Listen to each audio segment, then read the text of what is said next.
우리는 인생을 경영하고 있습니다. 그런데 모든 처사가 매우 다양하다는 것 아닙니까? 살아가는 방식이 같은 건 거의 없는 것 같아요. 다 다른 것 같아요. 잘 되기 위함이요, 행복을 위함이고 더 나은 것을 향하여서 도전해 갑니다마는, 또 그렇게 살아왔습니다마는 좀처럼 누리지 못하시는 것 같아요. 쳇바퀴 돌듯 돌아가지를 않나. 인생 무상, 이러한 말들이 오히려 우리에게 익숙하고 적합한 얘기거리가 되지 않을까 하는 생각을 해봅니다. 그럼에도 불구하고 우리가 삶을 곰곰이 돌아보면 의미 있는 일들이 들어 있었거든요. 기쁨이 있었고 우리 속에 자랑이 있었어요. 그 시점을 한번 곰곰이 생각을 해보면 언제 한번 이렇게 탁 꺾어진 그 전환점이 있었을 거예요. 그죠? 터닝 포인트라고 해요. 우리 주변 사람들에게 좀 있는 척 해야 안 쓰겠나? 따라 하십시오. 터닝 포인트. 뒤에 터자를 약간 묵음으로 없이 해야 돼. 터닝 포인트. 또 그것도 따라 하십니까? 우리 인생에 있어서 그렇거든요. 인생이거나 사건에서 중요한 전환점이 되는 것이요, 어떤 방향이나 상태가 결정적으로 확 바뀌어지는 것을 터닝 포인트라고 합니다. 여러분들의 생애에 있어 터닝 포인트는 언제쯤입니까? 무슨 일입니까? 오늘 식사하시고 교제하는 중에 한번 서로 나누어 보시기를 바랍니다. 사실은 이 터닝 포인트라고 하는 이것은 탁 변곡점이 되는, 이 바뀌는 것은 임계점이라는 것이 있습니다. 왜 이런 것 있잖아요. 우리가 시집을 가는데 가라 해도 안 가잖아. 나는 엄마하고 살 거라고. 나중에는 심하게는 뭐라고 얘기합니까? 아빠하고 결혼할 거라고. 이런. 근데 어느 날 보면 그게 죄송한 표현인데 미치도록 싫은 거 있잖아요. 이게 이제 이 상태가 유지되는 것이, 계속되는 것이 다 한계에 이르면 뭐 합니까? 시집도 가고 장가도 가고 어떤 관계도 임계점이라는 것이 있어요. 여기에 이르러야 비로소 태도 변화가 일어나요. 그때 앞서 우리가 터닝 포인트라고 했잖아요. 근데 이게 인생에 있으면 어떤 분은 기회가 한 서너 번 있다며. 그래서 아직도 로또 사지요. 어떤 그런 기회가 한번. 그러나 급격한 변화는 우리로 당황하게 하고 그 생활을 안정적 기조로 살아가게 하는 데에 한계가 있습니다. 그래서 조그만한 것, 사소한 것, 이 작은 것들이 늘 임계점과 같은 것들이 축적이 되고 나면 나중에는 어떻게 해요? 서서히 변화되는 거죠. 살을 빼잖아요. 다이어트를 하는데 살이 쉽게 빠져요? 안 빠져요. 짜증나요. 화나요. 그런데 어느 시점에 가면 사람들이 말하는 거죠. 좀 날씬해졌네? 살이 내렸네? 그렇죠? 꾸준히 성실하게 이 일들을 쭉 이루어 나갈 때에 뭡니까? 변화의 시점을 경험하기도 하지요. 성도 여러분, 우리의 변곡점은 어디입니까? 또 곰곰이 한번 생각해 보았으면 좋겠습니다. 어떤 사람은 내가 당신을 만나고 나서부터 내 얼굴색이 변했어. 내가 여기에서 생활을 하고 나서부터 매우 밝아졌어. 그런 어떤 전환점이 다 있을 것 같아요. 한번 고백을 해보시면 좋을 듯 해요. 근데 쉽게 발견되지는 않을 거래요.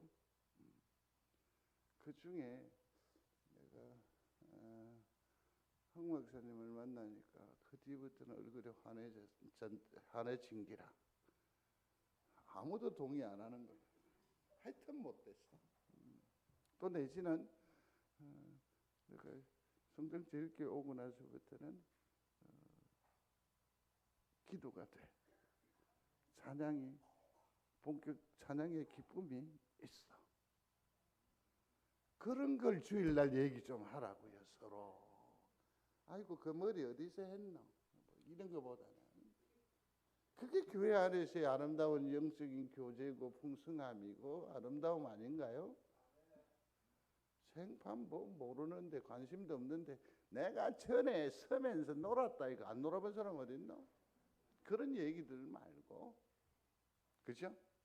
이렇게 그러한 아름다움이 있는 복된 이 날에 성도들이 되시기를 주의 이름으로 축복합니다. 저 메모장에 있는 글 중에 하나입니다. 한번 읽어볼까요? 슬픔, 그것은 너를 만나기 전의 일이었다. 받아 적으세요. 누구에게나 무슨 어디에든 적용해 볼 수 있는 거죠. 이것이 우리의 고백이요 노래가 되기를 바랍니다. 옆에서 한번 써보세요. 써먹어 봐야 이게 나중에 내 것이 되거든요. 내가 권사님을 슬픔은 권사님 만나기 전의 일이었대. 집사님 만나기 전이었대. 해보라 카요. 시작. 박연수 권사님은 고개를 잘라잘라 흔들거든. 우리 다 안다, 이해한다. 그거 이해해. 그러면 주변에 뒤에다 하면 되잖아, 인사를. 그죠? 슬픔. 그것은 성도들을 만나기 전에 일이었습니다. 이런 아름다운 교제와 고백이 있는 우리 성도들이 되시기를 바랍니다. 그러나 엄격하게 우리에도 이런 터닝 포인트가 있었다라는 겁니다. 전환점이 있었다라는 겁니다. 변곡점이 있었습니다. 그게 뭐냐면 주 전과 주 후였다라는 사실입니다. 주 전을 뭐라고 하죠? BC, 기원전이라고 하잖아요. 그리스도의 전, 예수 그리스도가 태어나기 전의 역사죠. 그러면 AD는 예수 그리스도가 나신 이후를 말하는 것 아니겠습니까? 그러니까 우리에게 적용을 하면 내 삶에 있어 변화가 있었습니다. 내 삶에 일정한 기쁨이 있습니다. 소망이 있습니다. 그럼에도 내가 더욱 분발합니다. 다시 하나님께로 나아갑니다. 엎드립니다. 이 엄청난 내 속에 전에 없었던 놀라운 이 에너지가 실상은 어디에서부터 시작이 된다? 예수 그리스도를 영접한 이후에 가능했다라는 거예요. 전에는 요단을 건너는 것은 막연한 두려움이에요. 홍해를 건넌다라는 것은 엄청난 부담이란 말이에요. 걱정이 태산이에요. 그러나 예수가 내 심령 가운데 오고 난 뒤에 홍해를 건너는 것은 무엇입니까? 요단강을 건너는 것은 내가 하나님께로 되돌려지는 축복의 걸음이 되어질 줄로 믿습니다. 그러니 힘있게 더 역사할 수 있는 것 아니에요? 예수 그리스도가 내 심장 가운데 더욱더 분명하게 자리하게 되기를 주의 이름으로 축복합니다. 그래서 우리는 분명히 달라야 돼요. 내 속에 예수 그리스도가 내 심령 가운데 자정한 그 시점과 그 이전의 시점은 확연히 달라지는 거죠. 확인이 일어나요. 초등학교 동기들을 28년 만에 만난 적이 있습니다. 황 목사하고 되게 좋다 하더라고요. 여러분들은 별로지만 그 아들은 굉장히 반가워해요. 그리고서는 다 얘기를 해요. 와, 니 잘 사는갑다. 목회자적 삶이 뭐 풍성할 수는 없잖아요. 그죠? 특별히 그 세월을 이렇게 추론해 보면 교육자로서의 그 삶이 뭐가 여유롭지도 못하고 그럴 때인데 저를 보고 그렇게 얘기했었어요. 부럽죠? 저를 보고 있어 비인다 하고 확인해 봐야겠다. 좀 있어 비입니까? 오래 사시죠. 복이 있을 깁니다. 곰곰이 돌아오면서 저도 그걸 느꼈어요. 저는 참 지 신랑으로부터 사랑을 받고 사는가 보다. 돈이 얼마나 있는지 그건 전 모르고요. 그러나 왜 그 표정에서 그 여유로움을 느낄 수가 있었듯이 아마 그들도 그렇게 느꼈나 봐요. 뭐라고 말하는데 그 얼굴은 보면 아주 치열하게 삶을 살고 막 이런 느낌이 오는 반면에 곰곰이 생각해 보았더랬습니다. 그들이 없는 게 내게는 있었다는 거죠.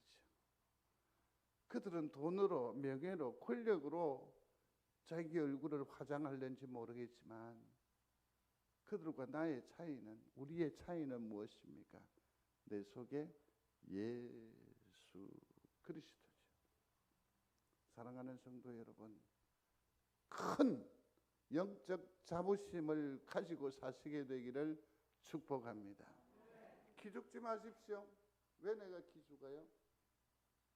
기죽지 않을 이유가 있어요. 그게 뭡니까? 내 속에 그리스도. 소리하십시오. 내 속에 그리스도. 내 속에 그리스도. 내 속에 그리스도로 오늘도 힘내어 사는, 하늘을 향하여 나아가는 그런 거룩한 하나님의 권속들이 다 되시기를 중심으로 소원합니다. 주님께서 십자가에 돌아가셨습니다.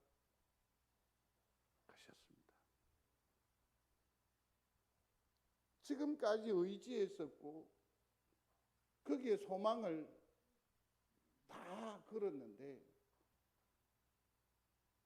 우리 눈앞에서 그는 처절하게 찢어졌고 무너졌고 쏟아졌습니다. 그리고서는 일련의 사람들에 의해서 수습되는 것까지 보았더랬습니다. 끝난 거죠. 그래서 제자들은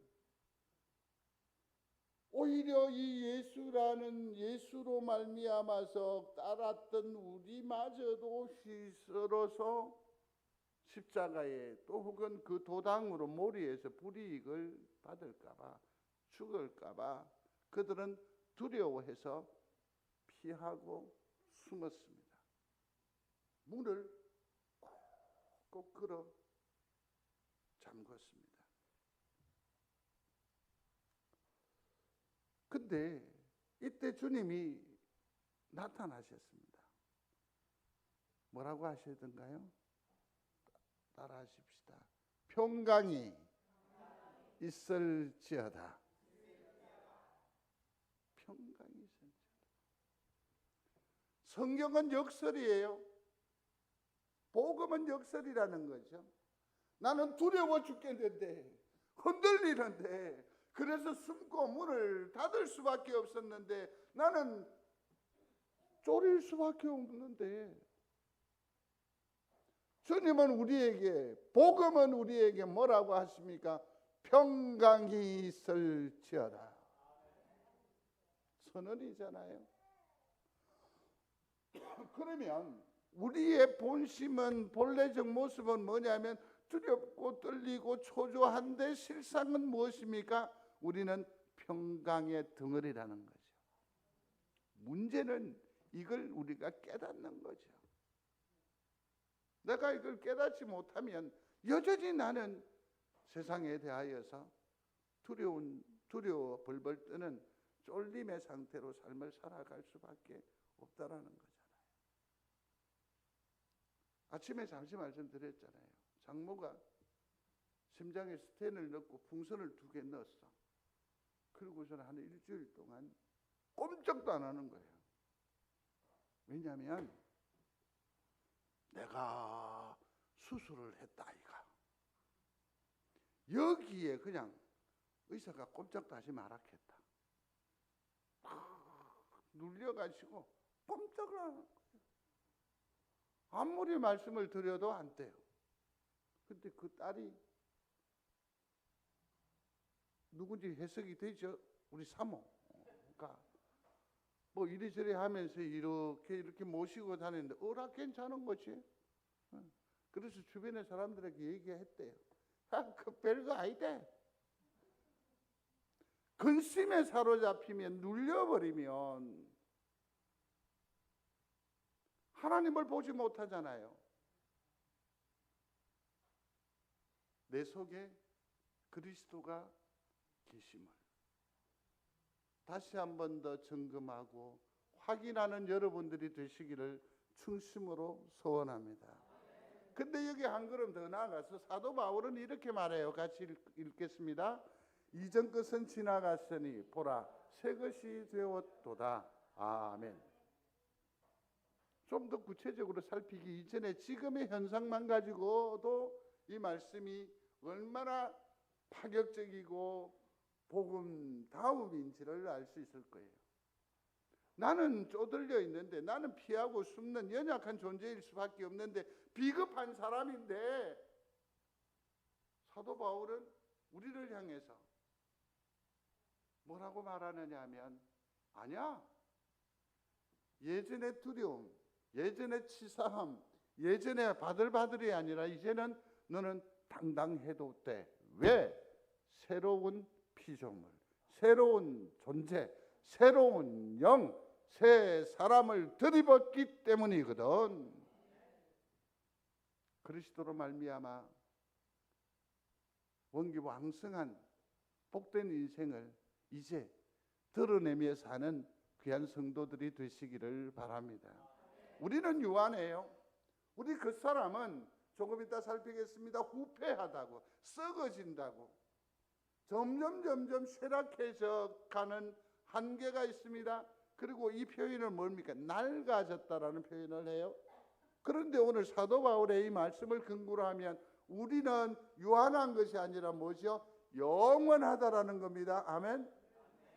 그 사람은 무너졌지만 속 사람은 뭔가 새로워져 있다. 다시 새롭게 다짐하고 결심하고 그럴 필요 없다라는 겁니다. 이미 그리스도가 내 안에 계시기 때문에 나는 존재는 이미 속 사람은 활력의 존재가 되었다라는 것입니다. 이를 발견하실 수 있었으면 좋겠습니다. 그래서 우리는 전혀 새로운 존재라는 겁니다. 이를 믿는 성도가 되시기를 거듭 주의 이름으로 축복합니다. 그러면 사도 바울이 이처럼 그 사람은 낡아지고 있다, 이 고백을 왜 하게 되었는지 그 배경을 잠시 좀 주목해 볼 필요가 있을 겁니다. 같이 읽겠습니다. 그러므로 우리가 낙심하지 아니하노니 우리의 그 사람은 낡아지나 우리의 속 사람은 날로 새로워지도다. 아멘. 아멘으로 나아가기 이전에 우리가 예사롭게 지날 수 없는 표현이 있습니다. 그게 뭡니까? 그 사람은 뭐해진다? 낡아진다. 예전 성경은 후패하나, 다시 말하면 썩어질 것이라고 했습니다. 우리의 낡아짐, 이 일을 여러분들은 체감하고 계시는지요? 엊그제 올 때도 그러대. 누구가 85년에 기장 멸치 축제 얘기하면서 85년 동안 그걸 그렇게 맛있게 먹어본 적이 없다 하네. 얼마나 불쌍하나. 85년 동안 그걸 처음 그리 맛봤다고. 그래서 내가 너무 불쌍해가 말을 안 거들었다. 점점 우리는 허물어져 간다라는 겁니다. 왜 그렇게 아픈데도 많은지, 왜 그렇게 걱정도 많은지. 전에는 아주 신선하고 멋진 엄마였고 멋진 아줌마였고 멋진 숙녀였는데 요즘은 낡아지고 있다라는 겁니다. 늙어가고 있다. 싫지만 그렇습니다. 사도 바울도 낡아지고 있음을 고백합니다. 갈라디아서 6장 17절에 보면 그는 예수의 흔적을 가졌다라고 했습니다. 그는 예수 그리스도를 증거할 때에 환영보다는 박해와 비난과 도전을 훨씬 더 많이 경험했습니다. 얻어맞기도 하고. 그래서 그 몸에 예수의 흔적을 가졌다고. 만신창이인 자기 자신을 에둘러 표현한 것이라고 할 수 있습니다. 오늘 8절과 9절을 함께 읽지 않았습니다. 거기 보면 박해를 받고 있다고. 심사가 너무 괴롭다라는 것을 얘기합니다. 고린도후서 11장 23절에 27절까지를 보면 그는 감옥과 매와 파선과 위협과 굶주림, 강의 위험, 강도의 위험, 온갖 시달림으로 온갖 도전들로 말미암아 찌들었다는 겁니다. 지쳤다라는 겁니다. 그렇습니다. 우리도 우리의 인생을 쭉 돌아보면 점점 나음보다 희망보다 소망보다 내려놓아야 할 것이 더 많고 포기하는 것이 훨씬 더 많잖아요. 그래서 우리의 인생은 자존심으로 포장하지요. 인생은 다 그런 길.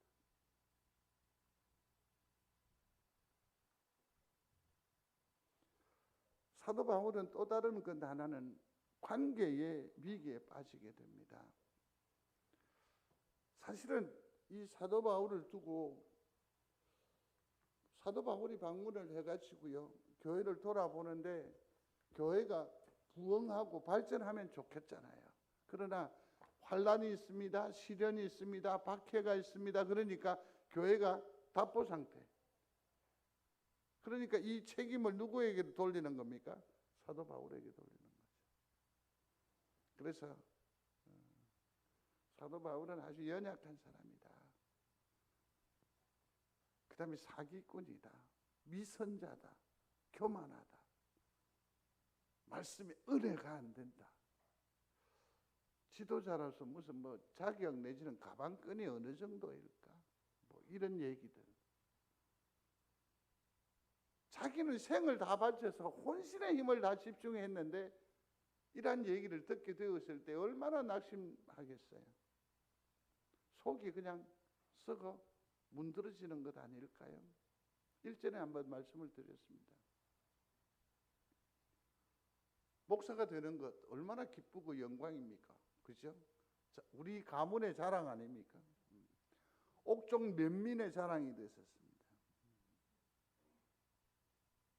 그때 모친이 그렇게 얘기했습니다.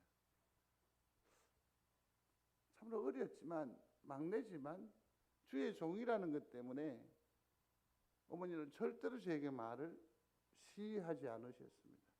존중하셨습니다. 축하하네. 좋지.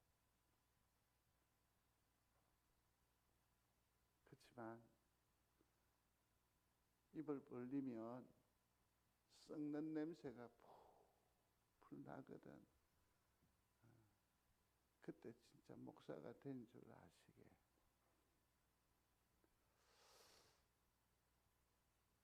그렇게 말씀하신 그런 말을 들은 저도 예사롭지 않은 감정의 그 흐름이 있었지만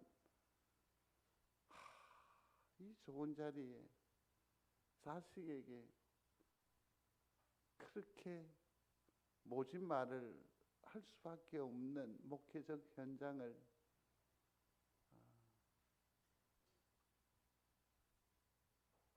그래서 참 엄마가 보고 싶네요. 보고 싶네요.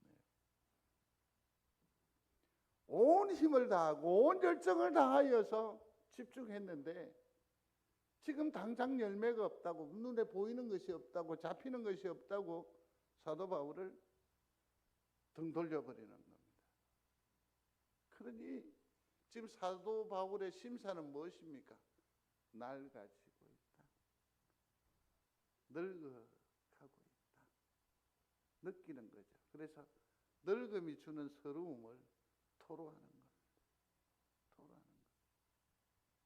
사랑하는 성도 여러분, 다시 사랑하는 같이 늙어가는 성도 여러분,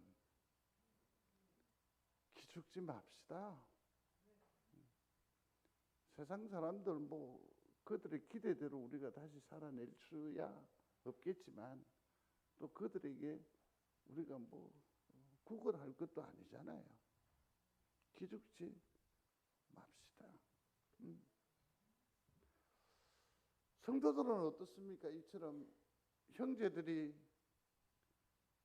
나를 외면하면 여러분들은 어디로 가며 어떻게 해결하십니까? 좀 가르쳐 주십시오. 가르쳐 주십시오.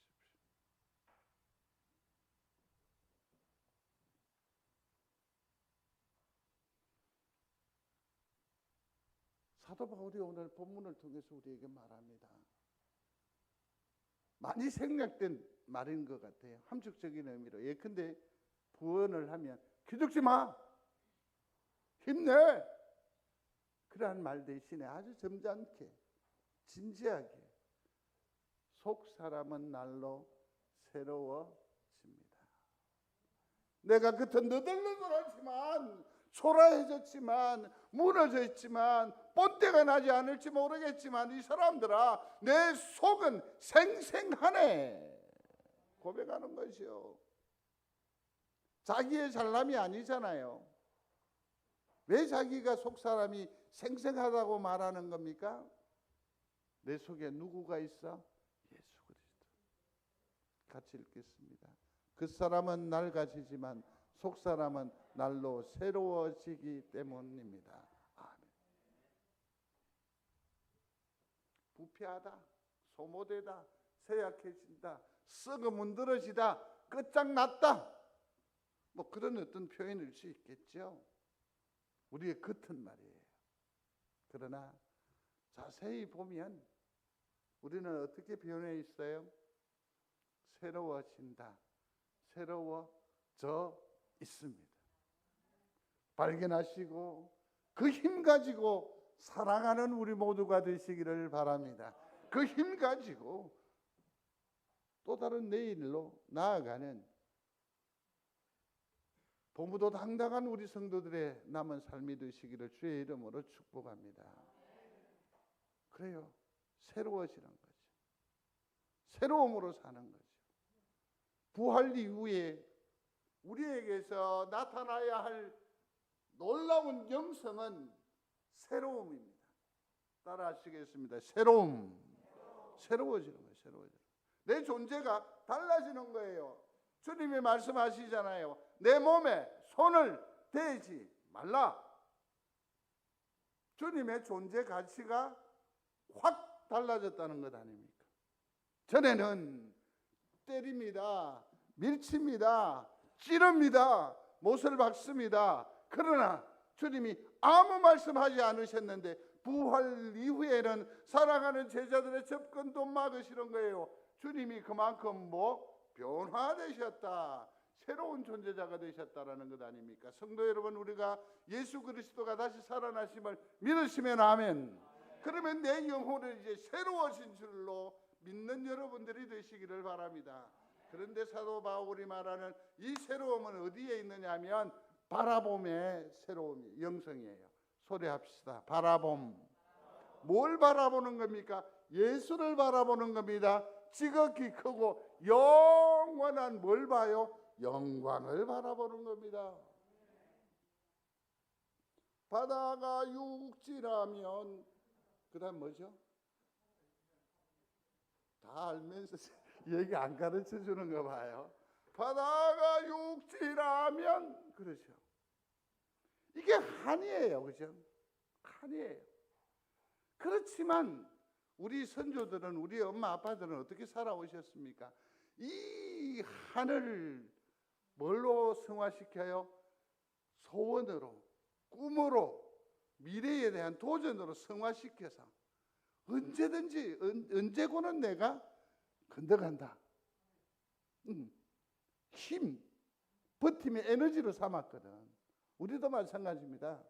우리에게는 너무나 많은 한계가 있고 어려움이 있습니다. 좌절을 합니다. 그러나 이것을 성도 여러분 기도로 바꾸시기를 바랍니다. 하나님께로 소망으로 전환하시기를 바랍니다. 이게 바로 영원을 바라보는 영성, 부활의 새로움의 능력이라는 것을 기억하는 여러분들이 되시기를 바랍니다.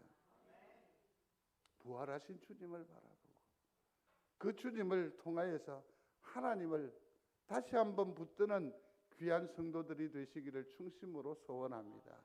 영원을 바라보는 보이지 않는 것입니다. 그러나 그것이 뭡니까? 영원입니다. 성도 여러분, 이 영원의 영성은 정말 소중합니다.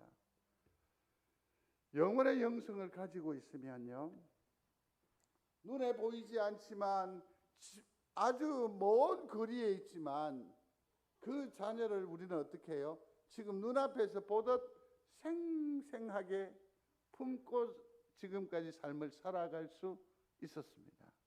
마찬가지 영원의 영성을 가지고 있으면 지금 내가 비록 부족합니다, 연약합니다, 한계 때문에 헐떡거립니다. 그러나 영원의 영성으로는 어떻게 해요? 하나님의 완전한 덧입으심, 은혜 베푸심, 또 하나님께서 나로 하여금 새롭게 하심을 바라본다면 오늘 힘내어 나아갈 수 있게 되는 거죠. 보이지 않는 것을 보이는 것으로 받는 귀한 믿음의 사람들이 되시기를 충심으로 소원합니다. 예컨대 이런 거죠. 자녀이면 또한 상속자, 곧 하나님의 상속자요. 성도 여러분, 저와 우리가 누구의 상속자? 하나님의 상속자. 하나님의 상속자. 좀 없으면 어떻습니까? 좀 부족하면 어떻습니까? 지금 생각해 보니까 지금 제가 이제 깨닫기 시작하는 것 중에 하나는 목회자의 권위로 기도를 하지 않겠습니까? 그죠? 그다음에 우리 교회에서 유일하게 찌어다 하는 사람은 황 목사밖에 없잖아요. 제가 이런 사람입니다. 그런데 우리 아버지는, 하나님은 제게 다 주시는데 딱 안 주는 게 하나 있습니다. 돈. 난 돈 안 주더라고. 돈 안 줘. 근데 아까도 얘기했다시피 저거 좀 있어 비입니까? 돈은 안 줬어. 지금 생각하니까 얼마나 큰 것으로 위로하시려고. 오히려 하나님의 과정이요, 배려라고 생각을 하니까 그마저도 응답이었음을 간증합니다. 고백합니다. 하나님께서 더하시고 채우실 줄로 믿습니다. 부활 그 이상을 바라봄으로 오늘 힘내어 사는 우리 귀한 성도들이 다 되시기를 주의 이름으로 축복합니다. 말씀을 맺습니다. 아무리 어두워도 미리 눈을 감지 마십시오. 캄캄한 중에라도 이제는 끝이다 그러지 마십시오. 눈을 뜨면 가물가물한 가운데에서도 빛이 눈 안으로, 우리 가슴 안으로 들어오는 것을 경험할 수 있게 됩니다. 그게 예수의 빛이잖아. 예수의 능력의 빛이잖아요. 그것이 캄캄한 중에라도 내 심령 가운데에 턱 터치하면 어떻게 돼요? 따스함이요, 활력이요, 능력이 될 줄로 믿습니다. 미리 눈 감지 마십시오. 늙음을 너무 탓하지 마시고 오히려 하늘을 보시기를 바랍니다. 운동을 열심히 했습니다. 땀이 뒤범벅이 되었습니다. 그래서 저 뒤편에나 체육관 뒤편에 가서 벌러덩 들어 누웠습니다. 얼마나 편안한지 몰랐어요. 여기서 한 가지 발견하는 것이 있었습니다. 우리가 언제 하늘을 보았던가요?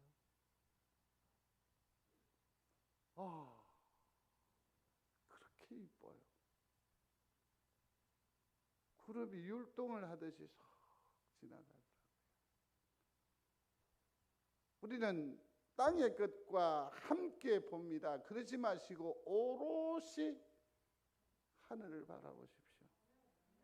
하나님을 느끼실 수 있을 줄로 압니다. 거기서 오는 포근함이 얼마나 큰데요. 부활 이후에 새로운 내 속의 그리스도를 체험하는, 경험하는 복된 성도들의 남은 세월이 되시기를 주의 이름으로 축복합니다. 고맙습니다, 하나님.